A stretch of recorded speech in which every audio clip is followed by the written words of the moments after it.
Hello guys, আসসালামু আলাইকুম। কেমন আছেন সবাই? আই হোপ সকলে অনেক অনেক ভালো আছেন। আজকে আপনাদের মধ্যে নিয়ে হাজির হলাম দারুণ একটি ধারাবাহিক নাটক হাবুর স্কলারশিপ। নাটকটির এই পর্ব নিয়ে ৪৯তম পর্ব ইউটিউবে আপলোড দেওয়া হয়ে গেছে। হাবুর স্কলারশিপের ভক্তরা যারা আছেন ৫০তম পর্বের জন্য অপেক্ষা করছেন, তাদের অপেক্ষার অবসান ঘটিয়ে সব খবর জানিয়ে দিব এখন। কবে ও কখন মুক্তি পাবে ইউটিউবে ৫০তম পর্ব তারই বিস্তারিত জানিয়ে দেবো আজকের এই ভিডিওতে। তাই স্কিপ না করে পুরো ভিডিওটা দেখুন। আর ভিডিওটা শুরু করার আগে ছোট্ট একটা রিকোয়েস্ট, আপনি যদি আমার এই চ্যানেল নতুন হয়ে থাকেন তাহলে চ্যানেলটাকে সাবস্ক্রাইব করে পাশে থাকার জন্য অনুরোধ রইল। হাবু স্কলারশিপের দেখতে দেখতে ৪৯তম পর্ব চলে গেল। নাটকটি একটি সমাজের ভ্রান্ত ধারণা নিয়ে পরিচালনা করা হয়েছে।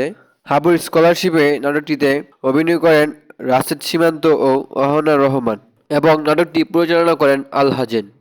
সো গাইস, হাবুর স্কলারশিপ নাটকটি সপ্তাহে ৩ বার দেওয়া হয়, আপনারা নিশ্চয়ই জেনেই থাকবেন। বুধ, বৃহস্পতি ও শুক্রবার এই ৩ দিন বিকাল সন্ধ্যা ৬টায় এই নাটকটা ইউটিউবে আপলোড দেওয়া হয়। সো গাইস, প্রতিবারের মতোই হাবুর স্কলারশিপ ৫০তম পর্ব আজ সন্ধ্যা ৭টায় আপলোড দেওয়া হবে ইউটিউবে। সো গাইস, আপনারা কে কে হাবুর স্কলারশিপ ৫০তম নাটক দেখার অপেক্ষায় রয়েছেন তারা অবশ্যই কমেন্ট করে জানিয়ে দিবেন। ভালো থাকবেন সবাই, ধন্যবাদ সবাইকে। ভিডিওটা ভালো লাগে একটা লাইক করে চ্যানেলটাকে সাবস্ক্রাইব করে পাশে থাকার জন্য অনুরোধ রইল।